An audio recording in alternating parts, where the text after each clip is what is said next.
many of you have chosen to dedicate a portion of your Saturday for this cause. And it is with your support that so many Arkansans will continue to see the benefits of increased access and equality within the area of reproductive rights in the great state of Arkansas. It is also worth noting that the 40th anniversary of the landmark Supreme Court decision Roe v. Wade is upon us. And while we have come a long way, we still have very far to go.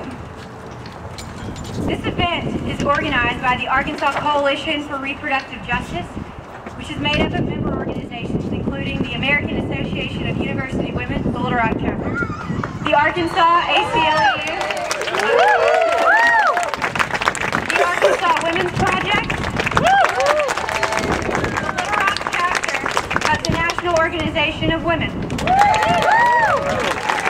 the Student Alliance for Gender Equality at Hendrix College.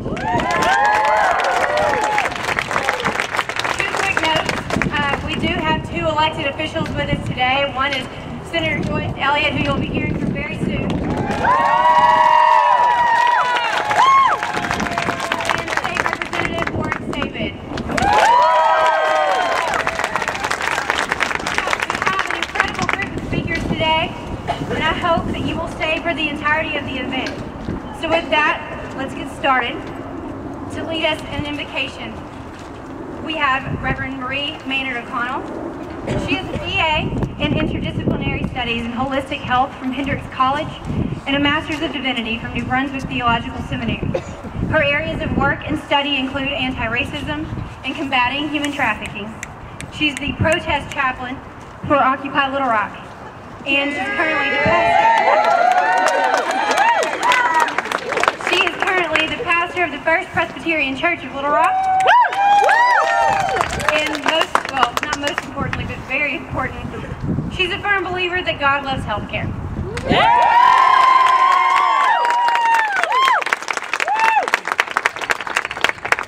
Thank you.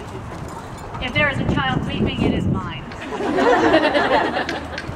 Please join me in prayer. Gracious God, creator of the universe and lover of our souls, our bodies, and our minds, be with us here today.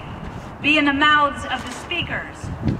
Be in the ears of the listeners. Be here so that we who are gathered may have open hearts and open minds.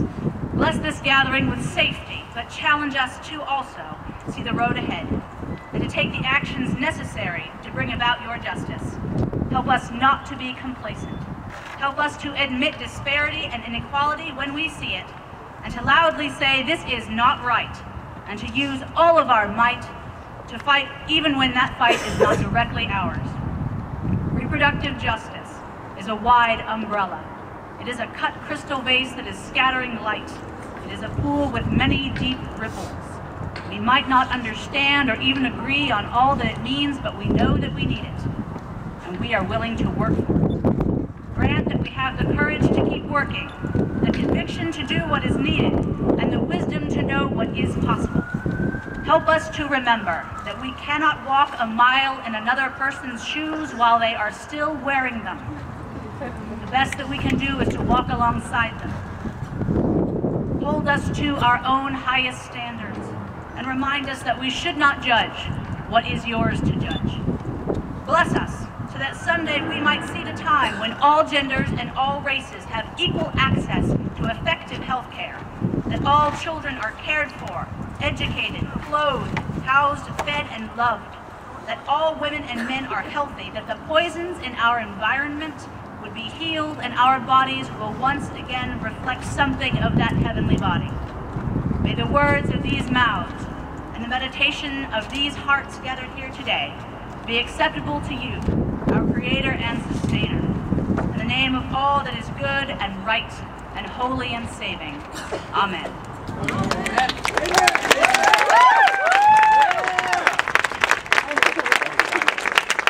Thank you, Marie.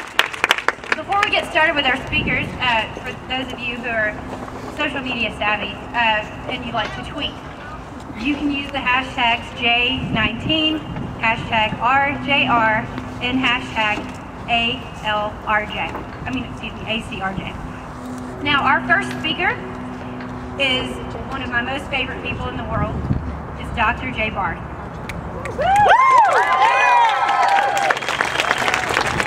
Dr. Barth is a former board member of Planned Parenthood of Arkansas and Eastern Oklahoma.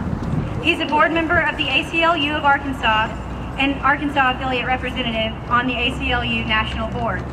He's a professor of politics at Hendrix College and a columnist for the Arkansas Times. Please welcome Dr. J. Barth.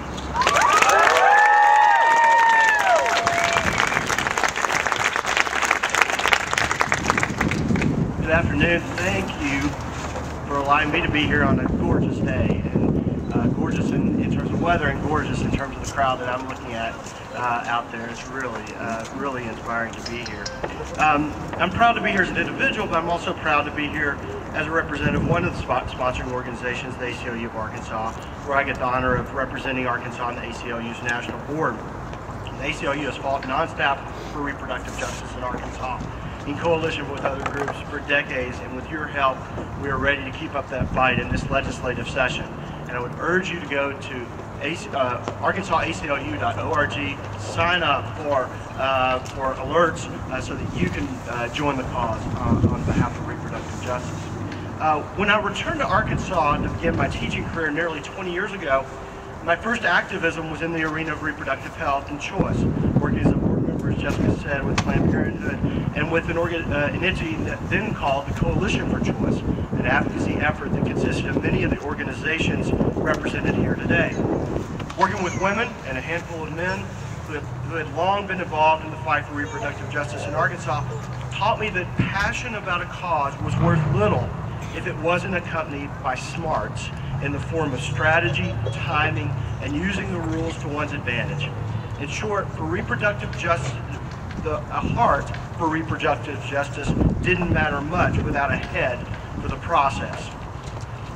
Using that combination of head and heart across the years, those folks had fended off extremist anti-choice legislation, stopped two onerous constitutional amendment efforts, and worked to expand comprehensive health clinics to provide education and empowerment to young women and men.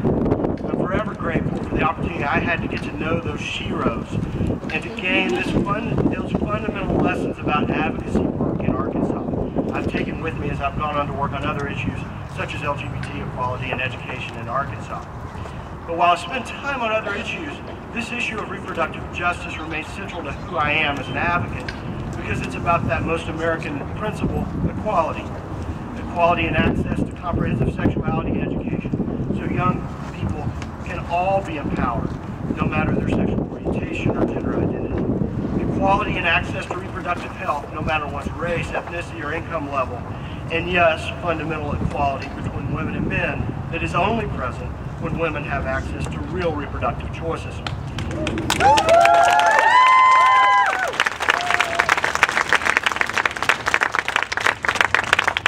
And it is that quest for true equality in Arkansas that brings us here today.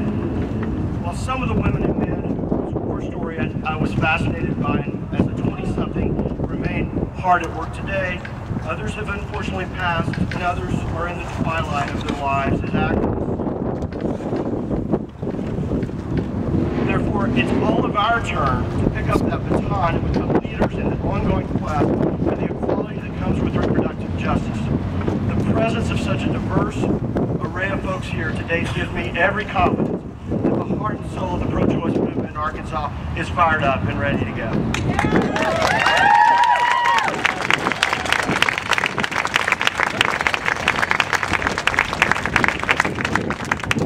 Some folks say it's harder to do this work now than ever before in Arkansas. Yes, change in the partisan control of the legislature creates new challenges for this work. But those fighting for reproductive justice in Arkansas have always been out-resourced and outnumbered. So how do we succeed in promoting reproductive justice in this state that we love? First, we must learn the lessons of the works of the sheroes I noted earlier. There we go. First, I'm short. First, we must learn the lessons of the works of the sheroes I noted earlier. There's unquestioned passion here. We have to learn the process so we can maximize the impact of that passion. When operating as a minority, knowing the rules of the legislative game becomes crucial. It's time for us to all learn the lessons they don't teach in civics classes. Second, while we operate in a system where we are out-resourced by most traditional measures, we live in a state where the citizen legislators who do their work in this building behind us react to communications from their constituents. 20 calls or emails to a key committee member on a vital vote can make all the difference. During this session, we know that the legislation proposed to limit reproductive choice for women are simply attempts to put unconstitutional laws on the books in an effort to harass providers out of business and to bully women already facing tough decisions. Therefore, our engagement with the process and our willingness to make the calls are more important now than ever. In those communications with our lawmakers, we have to be careful in how we portray and how we view the motives of those on the other side. While we know that the views articulated by our opponents are suggestive of hostility to women and hostility to the principle of equality, we cannot question or ridicule the motives of our opponents in this work. Those who are opposed to reproductive freedom are generally driven by sincere religious beliefs and by a worldview that has a preoccupation with creating order in an inherently messy world. While we disagree with them and we see the world differently, it is counterproductive to question their underlying motives. Instead of focusing on the beliefs of our opponents, we must tell our own stories to move the hearts, minds, and votes of our Kansans. I'm a gay man who has seen extraordinarily fundamental change on LGBT issues that has transformed my own opportunities. This has come despite the same sort of religious beliefs and resistance to changing norms that we face in the movement for reproductive choice. At the heart and soul of American society's change on LGBT issues has been folks' willingness to tell their own stories about being LGBT in quiet conversations with family and friends, in television interviews, and through videos that have gone viral on the internet. Those same sorts of personal conversations about reproductive choice and reproductive justice can be a force for change. We've seen it in the past year as Sandra Fluke told her own story to a congressional committee and then has never stopped telling her story as she has fended off the slurs of radio shock jocks. In these conversations, it's important for us to talk about why we care so deeply about reproductive choice, why access to comprehensive sexuality education is crucial for our young people in a way that it was not accessible for many of us. Our memories of what it was like before abortion was legal in some cases, or how insecure we'd feel if it were illegal again in others. And the stresses we feel as you or someone important to in our lives face an unplanned pregnancy. As important as rallies such as these are for showing the world of our commitment to equality and fundamental liberty, we know that real change comes about conversation by conversation, person by person. Let's commit ourselves to having those conversations with our neighbors, with our church members, with our co-workers, and yes, with our legislators, so that we can create an Arkansas where equality flourishes. It's the way to do right by the work of those who came before us, and it's our responsibility to the young women and men who will follow us. Thank y'all for being here, and thank you for having me.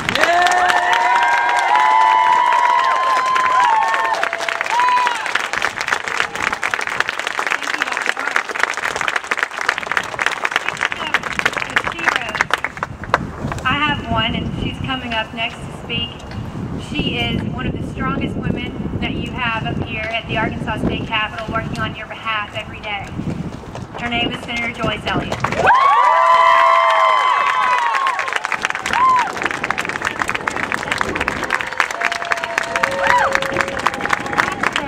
31 years, leading to her work to expand access to AP classes for underserved students. She served 3 successful terms in the Arkansas House of Representatives and was recently re-elected to the Arkansas State Senate. Helped pass the Our Kids First program, expanding health care for Arkansas's children. She contributed to the recently released report on women's social and economic status in Arkansas, which detailed the economic, educational, and health disparities experienced by women in our state. Also, she continues to be a passionate defender of health care and women's rights in the Arkansas State Legislature. Please welcome Senator Joyce Elliott.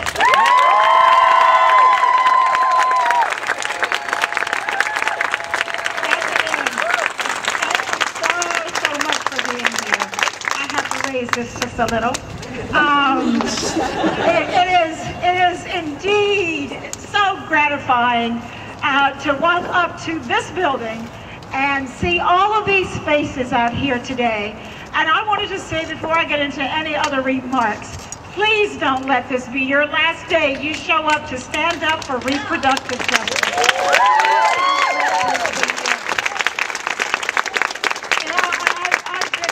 This highway seeking justice for a long time, and for me it is not a two-way street. It is a one-way street.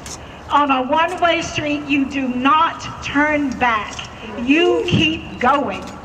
And we must remember this. There are not stop signs, there are not red lights, there may be yield signs, there may be caution lights, but there are not red lights and there are not stop signs. We must keep going. I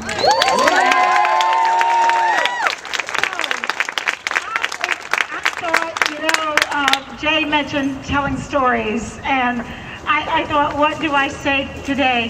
How do I make this real for us? And in talking to Jay, I really got a really good idea speaking with him.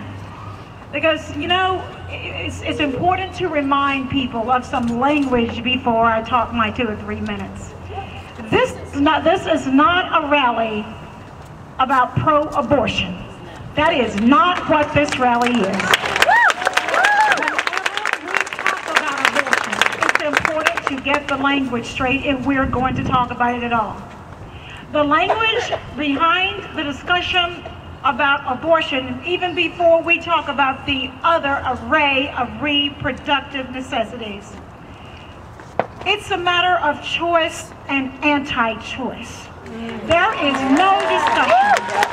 There is no discussion about every single person in this audience being pro-life. That's like discussing whether or not water is wet. That discussion is closed. So what I challenge us to do, and people who disagree with me, and there are many, and I totally respect that, but this has to be about choice and anti-choice, because that's what it is. And the ability to choose is something that I hold so dear as a woman. I am a sister. I have sisters. I am a mother. I have a son who I've tried to raise with the good graces of understanding that women truly are sovereign beings, and we don't get to tell them what to do. In fact, when we were talking yesterday, and I was talking about things going on at the Capitol and how I was coming here today, and he said, "It's tough, isn't it, Mom?" And I said, "Well, yes, it is tough. But once again, I'm on that street that says one way, and I don't turn back." And my son, who I think I have raised the right way, said to me, "Mom, you don't have to worry about it. You are the impresario of circumvention." I'm still trying to decide if that's something that came from his childhood and his having to be my son, or is that truly a compliment? I don't know. But either way, I think he's right. So I'm a mother. I am also an aunt. I have a 16-year-old niece whom I adore. A 16-year-old niece for whom the world is wide open. And I cannot imagine that a part of that world being wide open would mean there have to be compromises for her access to reproductive justice. I cannot imagine that for her. That is one reason I will continue to stand and demand that we treat women as they should be treated, with respect and with dignity. And as a legislator, I am clear, I don't have the credentials to practice medicine up here. And I think that's something that all of us need to remember as those who are making laws. So I am an aunt, but most important to me right now and dear to me as well as for my niece, I am so privileged to be a grandmother. I have an 18-month-old granddaughter whose name is Athena Jolie, thanks to her dad. And that name means something, and I've said this before because I think my son was thinking, he's a thinking man, and when he chose to name her Athena Jolie, and I asked why. He said, because Athena was a wise woman, a strong woman in Greek mythology. I want a daughter who will be a wise, strong woman and who will fight for what's right for her. I want her to be that way. And then I said, well, what about Jolie? He said, because, Mom, it's possible for her to be a beautiful, okay, but this little girl is precious to me. You know, I don't want her to grow up considering or even having to give a second thought for whether or not she will have access to the whole array of reproductive choices. I hope she never has to face the discussion of an abortion. But if she should, and if she should have to make that choice one day, I will fight to the very end to make sure Roe v. Wade will be legal if she ever has to get to that point.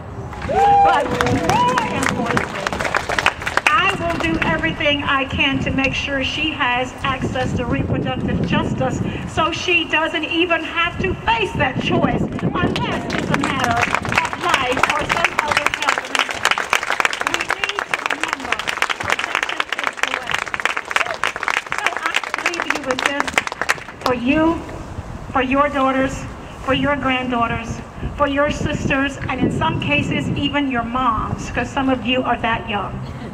And for those of us who have been there and have seen the ravages of lack of access to reproductive justice, let's remember to stay on this one-way street. Don't turn back. Do not be deterred, because tomorrow will be determined by our actions today. And today is a beautiful day. Keep on showing up and keep on fighting the good fight. Thank you so much.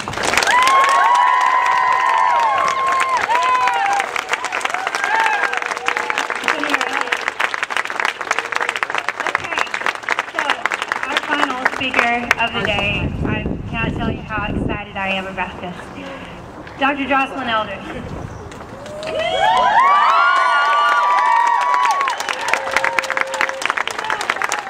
She was the first person in Arkansas to become certified in pediatric endocrinology. She's currently a professor emeritus at UAMS.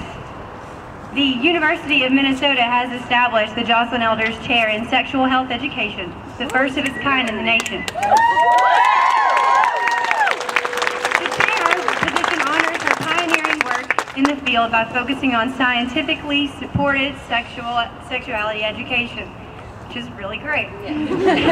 She's outspoken and uncompromising on issues of sexual health and justice, and also she was the first African American, and she's only the second woman to serve as the United States Surgeon General.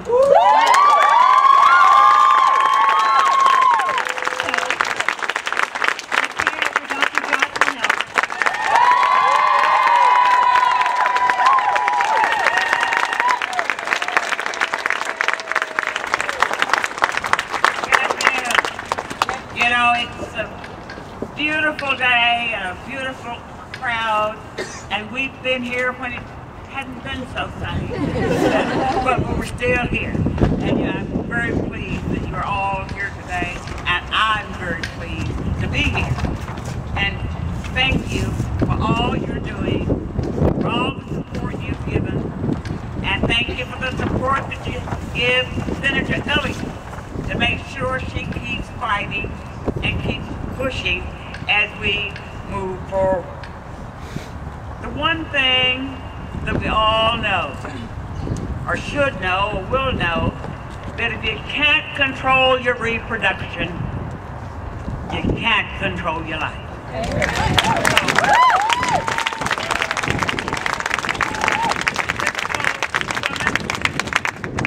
In the United States now wants 2 children. And we really have 1.7, but you know there's no 1.7 child. But a woman spends about 5 years of her life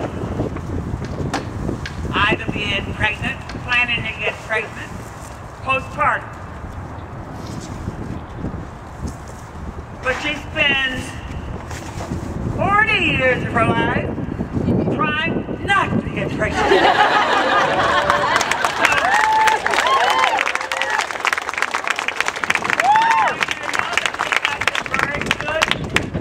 Better than any, we've got some of the best contraceptives in the world.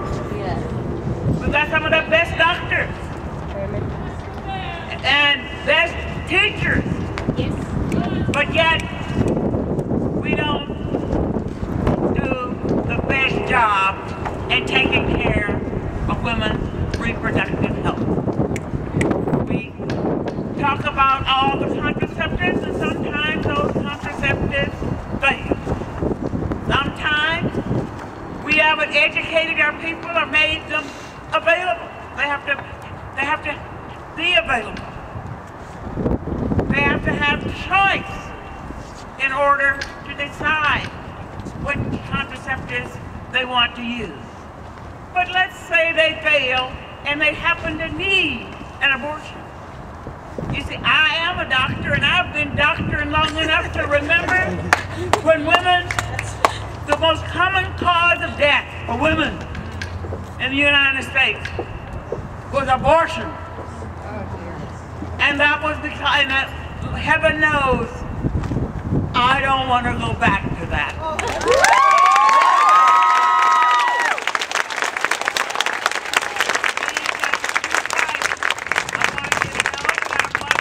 Grandmothers and great-grandmothers fought for reproductive choice for others, and we can't lose it. So that means that we have to keep working.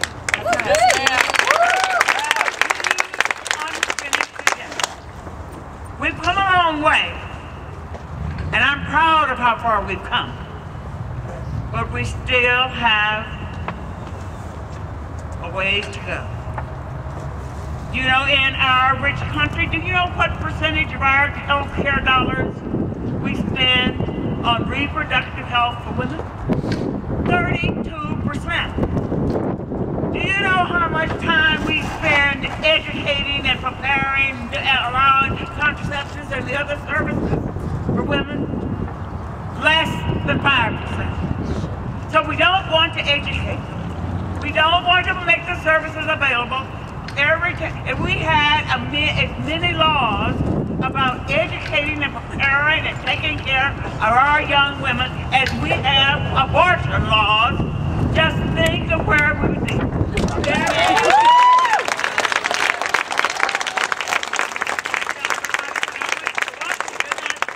And I thought our legislators didn't know but one A word. That was abortion. I tried to teach them a few more. Some of them are slow learners. But we have to keep working on it. We have to work on it to make sure that all children and all young people, all people who need the knowledge is educated about their sexual health. That's why I'm so proud of the chair in sexual health at the University of Minnesota, because we've got to educate everybody. We've got to educate our doctors. We've got to educate our pastors. We've got to educate our parents. And we certainly get the reason why our parents don't do a better job educating their children. They don't know better. They're doing the very best they can. You know, some parents know, but not all of them. So we've got to make sure we've got comprehensive health education in our schools from kindergarten through 12th grade. Yes, ma'am.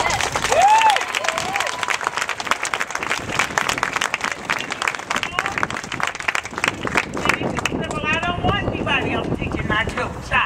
That's fine. If you teach your child, then you don't have to worry about what I say because you taught your child. All children get the education. They don't have to sleep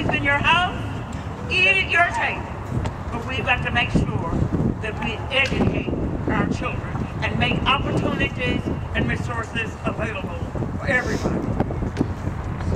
So what do we need to do? What are some of the strategies we've got to do? We have to start with education.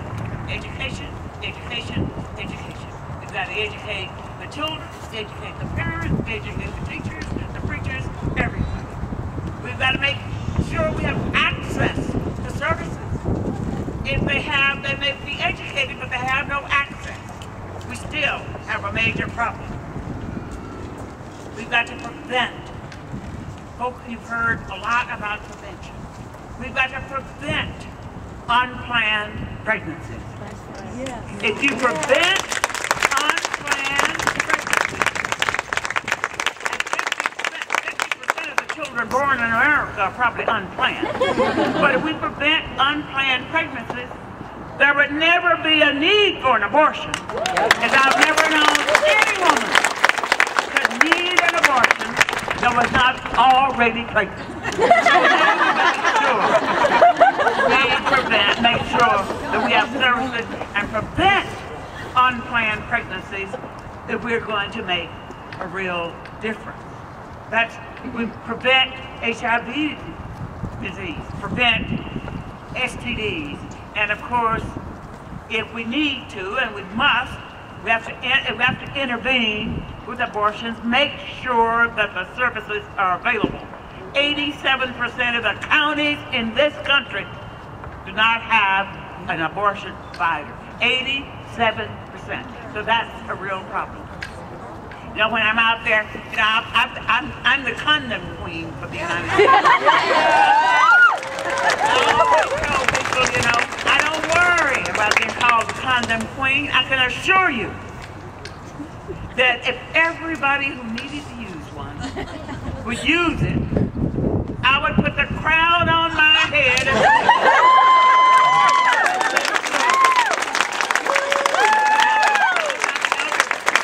condoms will break. That's right. They will.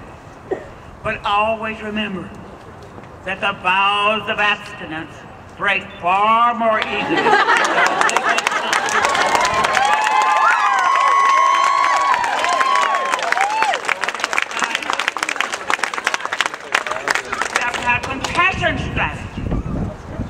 We've got to have some political strategies.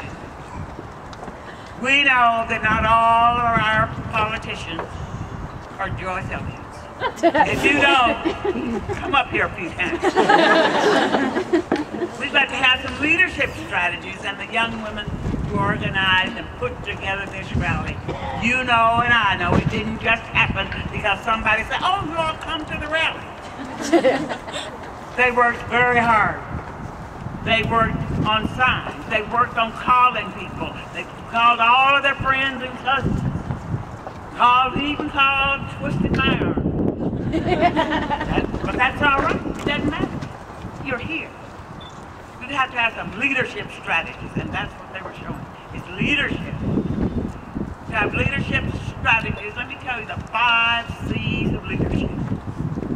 The first is you've got to have clarity of vision.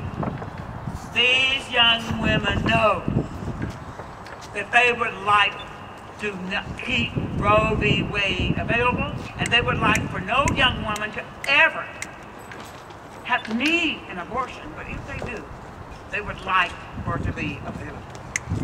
They've got to be competent. Get the job done. We've got to keep out there, twisting our arm, make sure we get the job done. We've got to be consistent. We can't say, you know, we can't be wishy-washy about it. We have to be absolutely clear about our own goals. We've got to be committed.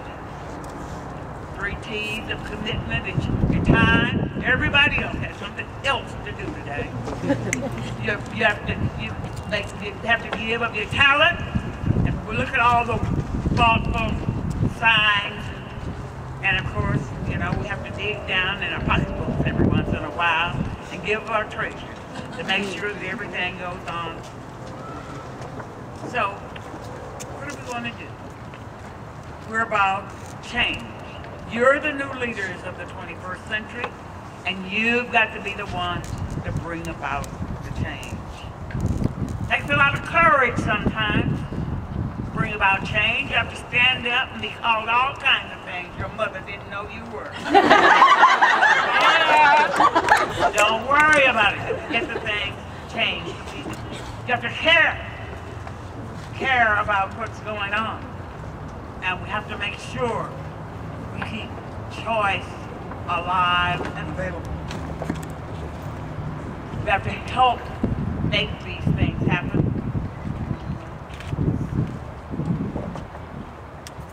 We all see them going on. We have to watch things happen. We let things happen. And then there are a lot of people who stand around on the outside and ask, what's happening? No one to get involved and let's make things happen.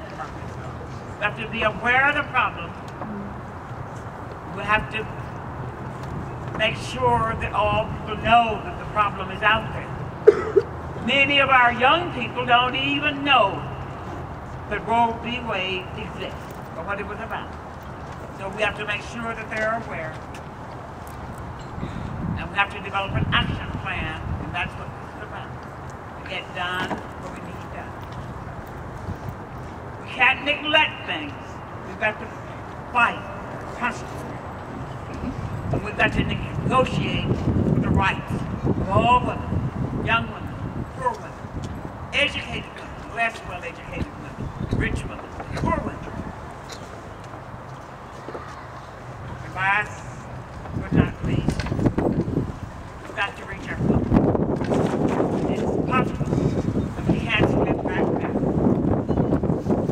And so as we educate and empower more and more young people to get the job done that we need done, we can look forward and look at ourselves and realize that we old sages but always remember that a society grows great when old women like me, that's what keeps me going, plant trees for the bright young people that I see sitting out here before me to sit under. That to me is what we're going to be about in the 21st century. To keep fighting for reproductive choice for everybody. Thank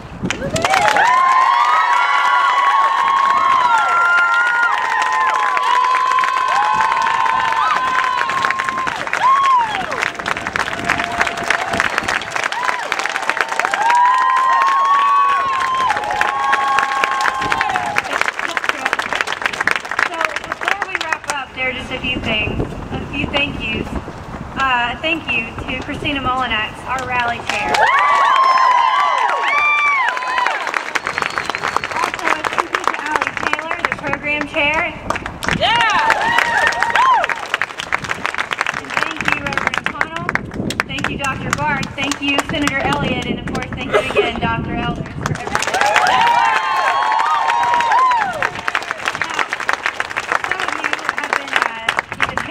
Important dates and legislative info on them. If you didn't receive one, I believe there's somebody here who is passing that information out.